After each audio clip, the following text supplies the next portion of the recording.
এই যে ওয়াকাফ বিল নিয়ে যে সমস্যা, এই ওয়াকাফ বিল নিয়ে যে সমস্যা, এখানে কটা মুসলমান জানি কি হয়ে আছে ওখানে? আস্তে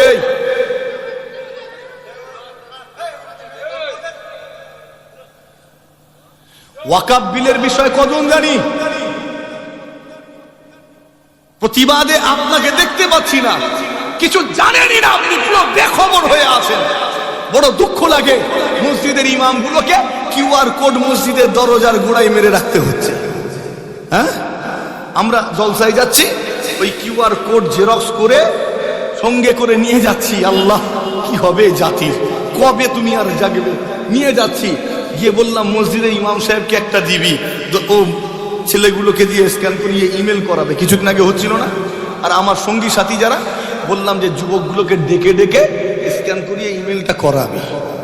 আজও আমাদেরকে ধরে ধরে এগুলো করাতে হচ্ছে। তুমি মুসলমান, তোমার ইনসাফ নেই, তোমার জ্ঞান নেই, বিবেক নেই, 3 ছেলের বাপ হয়ে বসে আছো, এখনো এগুলো জানোনি? তোমার মরণের পরে ওই মসজিদটা বন্ধ, তোমার মরণে কি বেঁচে থাকা অবস্থাতেই বন্ধ করে দেবে। মসজিদ তো ওয়াকাফ সম্পত্তির আন্ডারে, কথা ঠিক না বলবো? মাদ্রাসা, কবরস্থান, যখন এই বিলটা পাস হয়ে যাবে তখন আইন হয়ে যাবে, আইন। হঠাৎ করে একদিন নির্দেশ আসবে, মসজিদে আগামী 1 মাস নামাজ বন্ধ। তুমি, তোমার বাপ, তোমার চাচা, তোমার পাড়া গোষ্ঠী সবাই মিলে যদি নামাজ পড়তে যাও, পারবে তো? তখন পারবে তো? মসজিদ খুলবো, হিম্মত আছে? ওটা তখন আইন হয়ে এসেছে। মসজিদের তালাতে হাত দেওয়া মানে তুমি আইন বিরোধী কাজ করেছো। সোজা তুলবে আর ওই সেলের ভিতরে ভরবে, বলে দেবে এই কবরস্থানে দাফন হবে না। এমনি চক্রান্ত করছে এদেরকে ধরার পুরা। কথা ঠিক বলছে না ভুল গো? হ্যাঁ, এমনি চলছে। হঠাৎ করে বলে দেবে এই কবরস্থানে দাফন দিবি না। কি করবেন?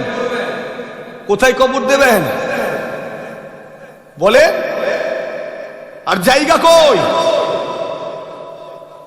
শেষমেশ কি করবেন? কাঁদতে কাঁদতে পুড়াবেন নাকি? হ্যাঁ, নাকি ওই তরল ওই অ্যাসিডের মধ্যে ফেলে আপনার মৃত বাপের লাশটাকে গলিয়ে ফেলবেন? কোনটা? এইভাবে বলছি বলে বুকে লাগছে মনে হয় না? আজকে লাগুক, আজকে লাগা দরকার আছে। ঘুমানোর সময় ঘুমাও, অসুবিধা নেই, কিন্তু যখন তোমার মেহনতের সময় তখন যদি ঘুমাও তাহলে তোমার ভবিষ্যৎ অন্ধকার। কথা ঠিক বলছি না বল? তোমাকে প্রতিবাদ করতে হবে, ভাঙচুর নয়, প্রতিবাদ করতে হবে। প্রত্যেকটা মুসলমানের ঈমানি দায়িত্ব এই ওয়াকাফ বিলটাকে আটকাতে হবে, সংশোধনী বিলটাকে। যদি আটকাতে না পারে আমাদের আওলাদ আগামী ভবিষ্যৎ কিন্তু মহা বিপদের সম্মুখীন হবে, এটা মাথায় রাখবেন। তখন মুশফিকিন সিদ্দিকী কিছু করতে পারবে না, তার বাপও কিছু করতে পারবে না। আমার বাপ দাদারা অনেক করেছে তোমাদের জন্য, করেনি? এই করেনি? মাথায় টুপিটা পেয়েছো আমার বাপ দাদা পূর্বপুরুষের উসিলায়। কথা খারাপ লাগছে মনে হয়? এটা আমি আনন্দের সঙ্গে বলতে পারবো, অন্য কোনো বাপের বেটা এসে বলতে পারবে না। তুমি আমার দাদা পীরের মুড়ি, তুমি আমার দাদা পীরের সিলসিলার মানুষ, এটা আমি বলতে পারবো। ওই বিগড়ে যাওয়া ছেলেটা এসে বলতে পারবে না। আমার অধিকার আছে। আমার দাদা হুজুর মেহনত করেছেন, পরিশ্রম করেছেন, এটা আমার কাছে আনন্দের, আপনার কাছেও তো আনন্দের। কথা ঠিক না ভুলবো? এটা আপনার কাছেও গর্বের। আপনার পীর, আমার পীর মুজাদ্দেদে জামান হুজুর কিবলা মেহনত করেছেন অনেক। বাংলা, আসাম, ত্রিপুরা, মেঘালয়, মায়ানমার সহ এদিকে উড়িষ্যা, বিহার, এত অঞ্চল, বিশাল অঞ্চল, ওদিকে মাঝখানে তো বাংলাদেশ পড়ে রয়েছে এখনো। এই বিশাল অঞ্চলে মুজাদ্দেদে জামান হুজুর কিবলা কত মেহনত করেছেন, কত পরিশ্রম করেছেন। আজকের যুব সম্প্রদায় এটা ভুলে যেতে বসেছে, এটা ভুলে যাচ্ছে, মনে করেছে জলসা হঠাৎ করে হয়ে যাচ্ছে। জিনা, খানকা হঠাৎ করে হয়ে গেল, তুমি খানকা করবে, জলসা দেবে, এই আইডিয়া এলো কি করে? মসজিদ বানানোর আইডিয়া তোমার মাথায়, আইডিয়াটা আসার পেছনে কার মেহনত আছে এটা ভাবতে হবে না? ভাবতে হবে না? হবে নি? নিজেকে মজবুত করুন। আমার নবী সাহাবে کرام হুজুরগণেরা কম কষ্ট করেননি। নেতাগুলো সিদ্ধান্ত নিল খুবাইব ইবনে আদিকে এক আঘাতে শেষ করব না, আমরা ইবরত বানাবো। এই যে গুস্তাখের রাসূলগুলোকে একটাকে যদি আমরা সাজা দিতে পারি, বাকিগুলো সিটকে যাবে না যাবে না? ধরে বলেন, একটা গুস্তাখের রাসূল যদি সাজা পায়, বাকিগুলো চমকে যাবে আর বলবে না, আমার নবীকে অপমান করবে না। এদেরকে গালি দিয়ে সহ্য করে নেবে, এদের মা বাপকে যা খুশি বল মেনে নেবে, কিন্তু এদের প্রাণ প্রিয় নবীর শানে সামান্য কটু কথা মেনে নেবে না। এরা তোমাকে শাস্তি দিয়ে তবে ক্ষান্ত হবে। এটা তাদের অন্তরে এই ধারণা দেওয়ার দরকার আছে না নাই? এই জোরে বলেন, আছে না নাই? এই বিশ্বাসটা দেওয়া দরকার। পৃথিবীর যার শানে যা খুশি বলো, অসুবিধা নাই। মুহাম্মাদের শানে গুস্তাখি করলে তোমাকে সাজায়ে মওত পেতে হবে, এই ধারণা, এই বিশ্বাস যদি ওদের অন্তরে দেওয়া যায়, আগামীতে ভুল করেও কখনো আমার নবীর শানে গুস্তাখি করার দুঃসাহস দেখাবে না। কথা ঠিক বলছি না? বল। আমাদের থামলে হবে না, আমাদের প্রতিবাদগুলো ততক্ষণ চালাতে হবে যতক্ষণ না ওরা শাস্তি পায়। আইন মেনে, আমি আইন বিরুদ্ধ কথা বলিনি, আইন মেনে শাস্তি পাওয়াতে হবে। মুসলমানের ছেলেরা, ওরা জওয়ানেরা, তরুণেরা, আমার নবী বগনেরা, কুরাইশ নেতাগুলো কয়েকজনা হাতে তলোয়ার নিয়ে নেমে পড়ল আমার খুবাইব ইবনে আদিকে হত্যা করবে। একজনা কুরাইশ নেতা তলোয়ারে ডগা দিয়ে এদিক থেকে হুজুরের শরীরে খোঁচা দেয়। হুজুর আমার সঙ্গে সঙ্গে চিৎকার করে হুজুরের শরীর থেকে রক্ত ফিসকিরি দিয়ে বের হতে লেগেছে। হুজুর আমার চিৎকার করে পাঠ করেন, আশহাদু আল্লা ইলাহা ইল্লাল্লাহু ওয়া আশহাদু আন্না মুহাম্মাদান আবদুহু ওয়া রাসূলুহু। এদিক থেকে একজন কুরাইশ নেতা তলোয়ারে ডগা দিয়ে হুজুরের শরীরে খোঁচা দেয়, পুনরায় রক্ত ফিসকিরি দিয়ে বের হয়। হুজুর আমার আবার উচ্চ আওয়াজে পাঠ করেন, আশহাদু আল্লা ইলাহা ইল্লাল্লাহু ওয়া আশহাদু আন্না মুহাম্মাদান আবদুহু ওয়া রাসূলুহু। সামনের দিক থেকে খোঁচা দেয়, রক্ত ফিসকিরি দিয়ে বের হতে লেগেছে। হুজুর আবারও কালেমায়ে শাহাদাতের বাণী পাঠ করেন। মক্কার কুফারে কুরাইশ গুলো সব রেগে গেল, ক্ষেপে গেল। একসঙ্গে তারা রেগে গিয়ে আমার খুবাইবের উপরে হামলা শুরু করে দিল। চর মারে, কিল মারে, লাথি মারে, তলোয়ারে ডগা দিয়ে ইচ্ছা মতো খোঁচা দেয়। হুজুর আমার সঙ্গে সঙ্গে পাঠ করেন, আশহাদু আল্লা ইলাহা ইল্লাল্লাহু ওয়া আশহাদু আন্না মুহাম্মাদান আবদুহু ওয়া রাসূলুহু। তারা কেন একসঙ্গে হামলা শুরু করলো? রেগে গেল। কেন রেগে গেল? তোরে বলেন কেন? কেননা তুমি মুহাম্মাদের নাম নিয়েছ। কার নাম নিয়েছ? মুহাম্মাদের নাম। যে মুহাম্মাদের নাম শুনলে তাদের কলিজা ফেটে যায়, যে মুহাম্মাদের নাম শুনলে তাদের অন্তর চূর্ণ বিচূর্ণ হয়ে যায়। তুমি সেই মুহাম্মাদের নামে সাক্ষ্য দিচ্ছ, ওই মুহাম্মাদ নাকি আল্লাহর রাসূল। ওদের ফাটবে না ফাটবে নি? জোরে বলেন, ফাটবে না ফাটবে নি? একসঙ্গে রেগে গিয়ে হামলা, হ্যাঁ, একসঙ্গে। আজকের কয়েকটা যুবক বাইরে কোনো জায়গায় বেড়াতে গেছেন, এখানে অনেক ভাই আছেন, শোনেন, বাইরে বেড়াতে গেছেন, কয়েকটা আনাড়ি ছেলে, ভালো করে মোবাইলে দেখেছেন তাই আমাকে বিস্তারিত বলতে হবে না, কয়েকটা আনাড়ি ছেলে, উগ্র যুবক আপনাকে একা পেয়ে ঘিরে ফেললো। ঘিরে ঘুষি, চড়চাপড়, থাপ্পড় দিল আর লাথি মারলো, মেরে বলছে আমাদের শিখানো কথাটা বলতে হবে। বুঝতে পারছেন কোন কথাটা? হ্যাঁ, আপনিও ভয়ে ভয়ে চিল্লাচ্ছেন। মোবাইলে দেখছি তো, দেখছি তো। পাগল, তুই মরে যা, তুই মরে যা। কয়েকজন তোমাকে ঘিরে ফেললো, ঘিরে দু চারটে চড়চাপড় দিল, লাথি মারলো, কিল দিল, বললো আমাদের শেখানো কথাটা বল, আমাদের খুশি করতে হবে। আর তুমিও তাকে খুশি করার জন্য তাদের শেখানো কথাটা চিৎকার করে করে বলছো, রিপিট করে করে বলছো। আচ্ছা আচ্ছা আচ্ছা, তোমার উচিত কি ছিল ওখানে? এই যুবক, তোমার উচিত কি ছিল? মরার ভয় করছো? মরার? তোমার বাপ বেঁচে আছে, দাদু বেঁচে আছে? একটু ঘরোয়া ভাষায় বলছি, রাগ করছেন নাকি? হ্যাঁ, বেঁচে আছে? সব তো মরেছে, তুমি মরবে নি? কে কে মরবে না একটু হাত তোলেন তো দেখি। কে মরবে না দেখবো আমি। সব কাটা মরে যাবে, তুমিও মরবে, আমিও মরবো। মরতে সব কটা কি হবে? তাহলে ভয়ে দৌড়চ্ছ কেন? ভয়ে দৌড়চ্ছ কেন? এত ভয় কিসের তোমার? আচ্ছা, তোমার ও জায়গায় দাঁড়িয়ে করণীয় কি ছিল, বলা উচিত কি ছিল? ও জায়গায় দাঁড়িয়ে তোমার উচিত ছিল আল্লাহর নামে তাকবীর দেওয়া, নারে তাকবীর, আল্লাহু আকবার। ও জায়গায় দাঁড়িয়ে তোমার উচিত ছিল আমার খুবাইবের মতো চিৎকার করে কালিমায়ে শাহাদাতের বাণী পাঠ করা। তোমার এই শাহাদাতের বাণী পাঠ করা, তোমার এই তাকবীরে ধ্বনি দেওয়া, এটার কারণে আল্লাহ ওই কাফেরের অন্তরে ঈমানের আলোকে জ্বালিয়ে দিতে পারেন। জোরে হয় না সুবহান? আরো জোরে হয় না সুবহান? কিন্তু মুসলমান, তুমি সেই দিনে ভীত সন্ত্রস্ত হয়ে পড়লে তাদের শেখানো কথাটা বলে দিলে।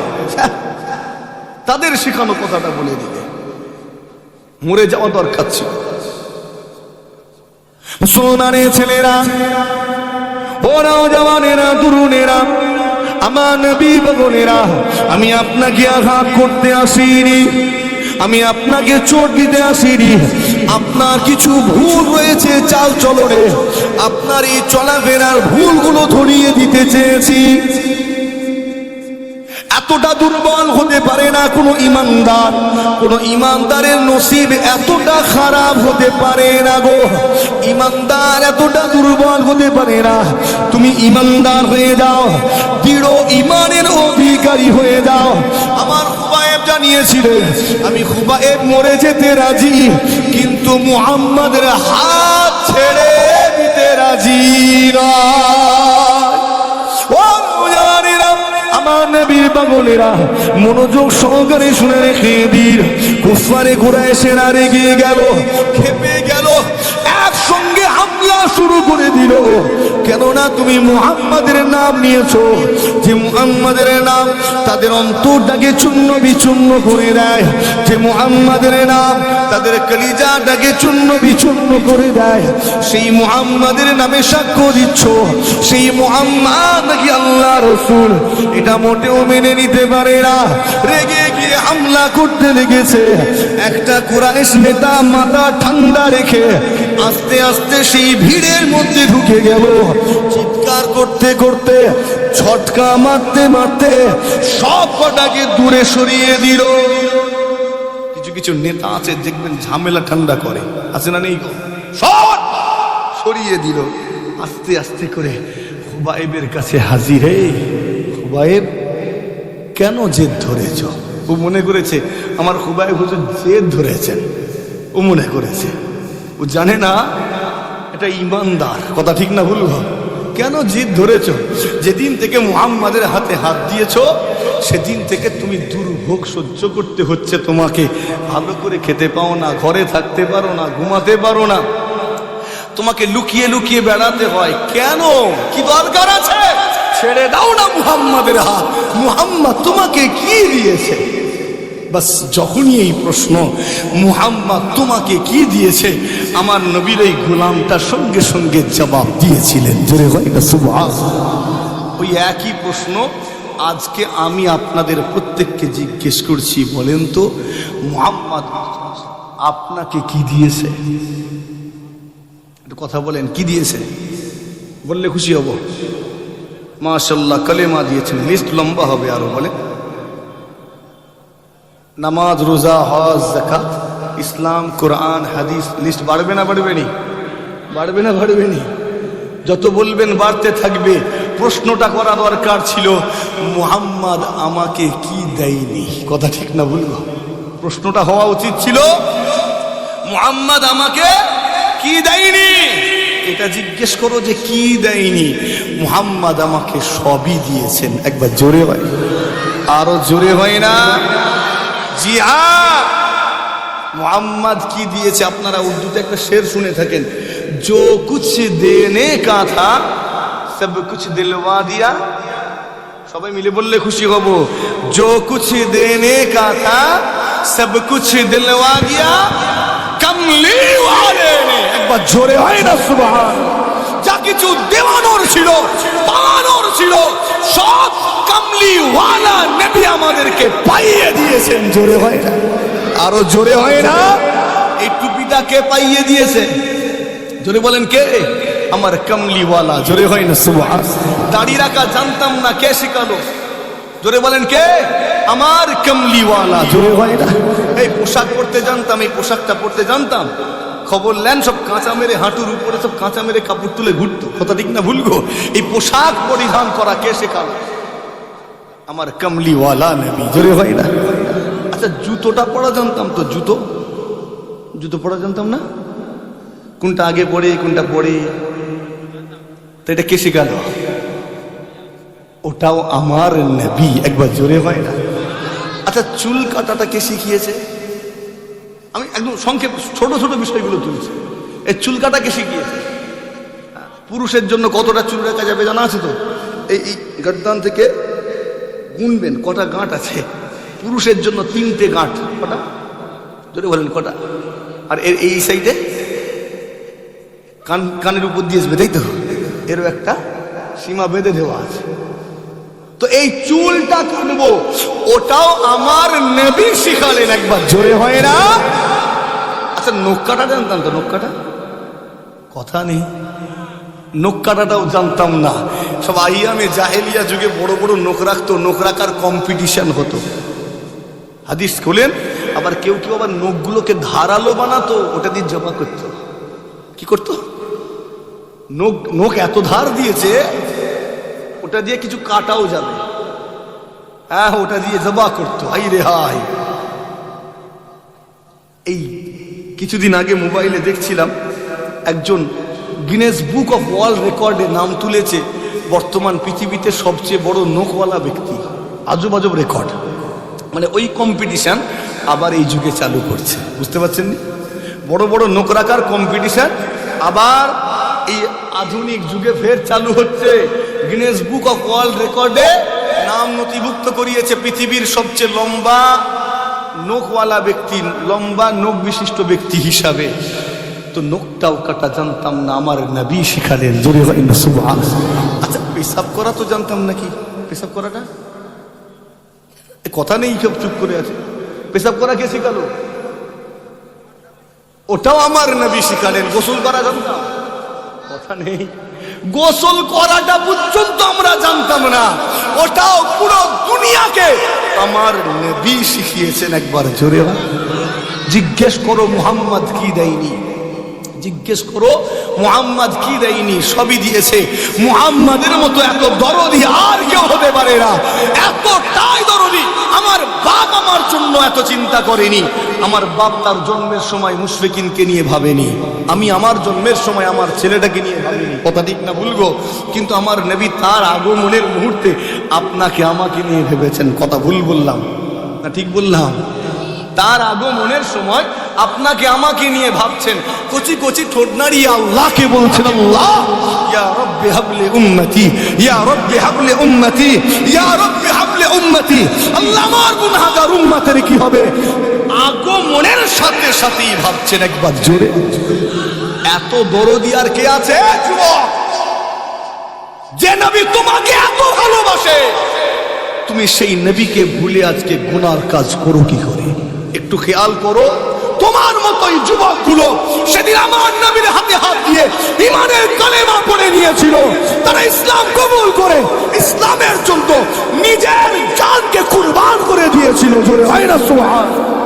আর আজকের যুবকের হাল দেখেন, মশলা খেয়ে মোবাইল ঘেটে ঘেটে পিঠটা বেঁকিয়ে ফেলেছে। কথা ঠিক বলছি না বলবো? রাত 2টোর সময় ঘুমোতে যায় আর বেলা 10টার সময় ঘুম থেকে ওঠে আজকের আমাদের বাড়ির যুবক। আর সেই দিনের যুবকের অবস্থাই খারাপ লাগছে মনে হয়। কষ্ট লাগছে নাকি? একটু বেশি কড়া কড়া বলে ফেলছি, কি করব? বলে ফেলছি, বলে ফেলতে বাধ্য হচ্ছে। বড় দুঃখ লাগছে ভাই। নিজেকে মজবুত করুন, ঈমানকে মজবুত করুন। এত চিন্তা আপনাকে আমাকে নিয়ে আর কেউ করেনি। এমনকি বিচারের দিনেও আমার নবী আপনাকে আমাকে ভুলে যাবেন না। জোরে হয় না সুবহানাল্লাহ। আমার নবী, আমরা যখন জাহান্নামে চলে যাব, আমার নবী আপনাকে আমাকে নিয়ে চিন্তায় থাকবেন, সিজদায় চলে যাবেন, আল্লাহ আমার গুনাহগার উম্মতের নাজাত দিন, গুনাহগার উম্মতের নাজাত দিন, আল্লাহ আমার গুনাহগার উম্মতকে নাজাত দিন। আর আল্লাহ আমাদের নাজাত দিতে থাকবেন। জোরে হয় না সুবহানাল্লাহ। আমার নবীকে আল্লাহ বলবেন, আমার হাবিব আপনি এবার সিজদা থেকে মাথাটা তুলেন, অনেক হয়েছে, এবার মাথাটা তুলেন আমার হাবিব।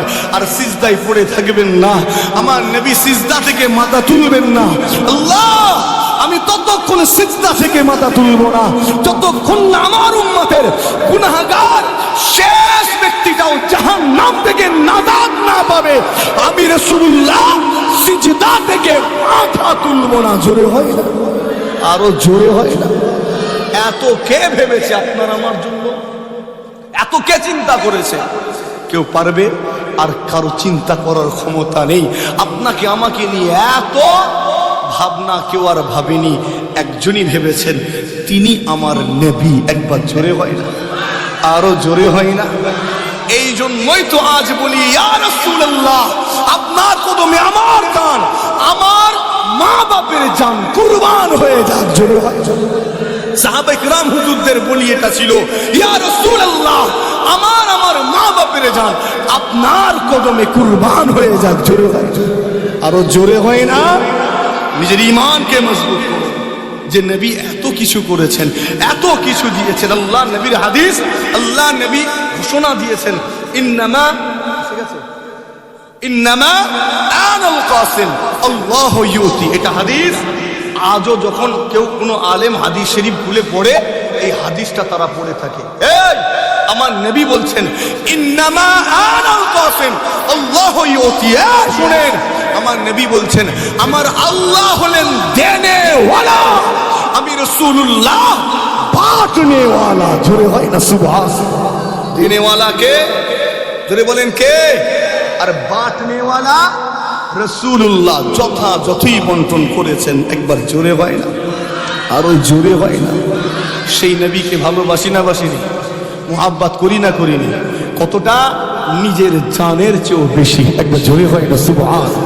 চলেন সেই নবীকে ভালোবেসে মুহাব্বত করে আদবে দাঁড়িয়ে সালামে নজরানা পেশ করি। ইয়া নবী সালাম।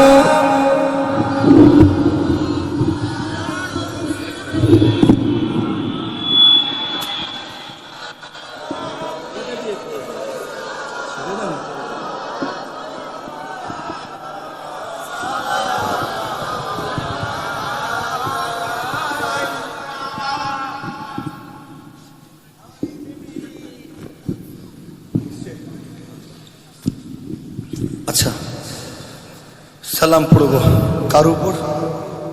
জোরে বলেন, কার উপর? পড়ার মতো পড়বেন তো নাকি? পড়ার মতো পড়ব, ঠেলা গুঁজা করে নয়, টাইম পাস করার উদ্দেশ্যে নয়, মুশফিকিন সিদ্দিকী দাঁড় করিয়েছে বলে নয়। সালাম পড়ব নবীকে ভালোবেসে, ভালোবেসে মুহাব্বত করে। এইখান থেকে, কোথা থেকে?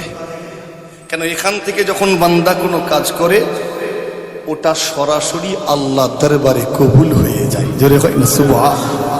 এখান থেকে বান্দা যখন দরুদ ও সালাম পড়ে, যেমন কবুল হয় আর আমার নবী দরবারে পৌঁছে দেওয়াও হয়। জোরে হয় না সুবহানাল্লাহ। মুহাব্বতে আমার নবীকে ভালোবেসে সালামে নজরানা পেশ করব। আমি একটু আওয়াজটা দেখে নেব। নারে তাকবীর। এই আওয়াজে আপনারা খুশি? খুশি? যুবকগুলো বলছে না, তার মানে আর একটু বাড়বে। নারে তাকবীর, মাশাআল্লাহ। নারে তাকবীর। সিলসিলায়ে হক মুজাদ্দিদ জামান, দাদা পীরের হক সিলসিলা, বিশ্ব নবী দিবস। নারে তাকবীর, নারে তাকবীর। এত কিছুর পরেও একটা জবান বন্ধ ছিল। কিছু বলবো? লজ্জা পেয়ে যাবে। থাক, এই এতটুকু বলাই যথেষ্ট। সালাম পড়ি, উচ্চ আওয়াজে, ইয়া নবী সালাম, ইয়া রাসূল সালাম, ইয়া হাবিব সালাম।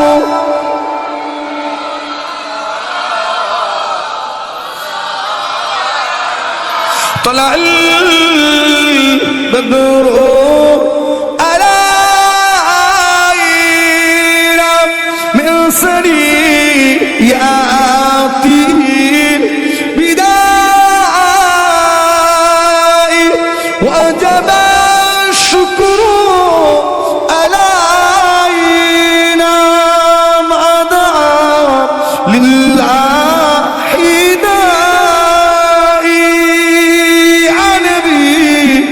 سلام.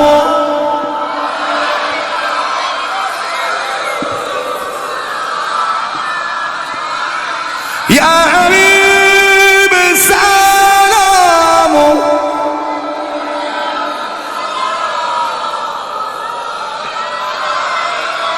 يوں کہیں گے یا الہی تو نے دی ہے مجھ کو شاہی کرنا امتوں کی تباہی دیکھ کر کیوں پناہی یا نبی سلام یا رسول سلام يا حبيب سلام عليك صلوات الله عليك মাশাআল্লাহ। আমার ভাই এসেছেন, এটা আনন্দের বিষয়, কথা ঠিক না ভুল গো? আল্লাহ কবুল করেন, বলি আল্লাহুম্মা আমিন। দাদা পীরের সিলসিলার মাশাআল্লাহ অনেকে খিদমত করছেন, অনেকেই খিদমত করছেন, তবে আমার ভাইটাও অনেক মেহনত করছেন, আল্লাহ কবুল করেন। আজকে অনেক ব্যস্ততার মধ্যে তারপরেও এখানে এসেছেন, ভালোবাসেন বলেই এসেছেন। আজকে ফুরফুরা দরবার শরীফে অনেক ব্যস্ততার সঙ্গে কেটেছে ভাইয়ের। আমি যতটুকু জানি একটা অনুষ্ঠান ছিল, মাদ্রাসার পাগড়ি বিতরণ ছিল, মাদ্রাসার পাগড়ি বিতরণ ছিল, সেখানে সমস্ত কাজ মোটামুটি সমাধান হয়ে গেছে, চলছে। আল্লাহ কবুল করেন। তারপরেও এখানে এসেছেন। আল্লাহ আমাকে, আমার ভাই, আমার পীরের আওলাদ যারা খিদমতে রত, পীর সাহেব হুজুর কিবলাগণ, আমার দাদা পীরের সিলসিলার মুরিদ মুহতাকিদিন যারা খিদমত করছেন, সকলকে খাদেম হিসাবে কবুল করেন, বলি আল্লাহুম্মা আমিন। আমি বিদায় নিচ্ছি, একটু তাকবীরে ধ্বনি দিয়ে আওয়াজটা আর একটু উঁচু করে মনটা খুশি করে নেই। নারে তাকবীর। আমার খুশি বড় কথা নয়, আমার আল্লাহ খুশি হবেন। নারে তাকবীর। সিলসিলায়ে হক মুজাদ্দিদে জামান, দাদা পীরের হক সিলসিলা, দাদা পীরের সিলসিলার আলেম উলামা হযরত হক, দাদা পীরের সিলসিলার মুরিদ মুহতাকিদিন হক, দাদা পীরের রূহানি আওলাদ হক, দাদা পীরের জিসমানি আওলাদ হক। নারে তাকবীর, নারে তাকবীর। আসসালামু আলাইকুম।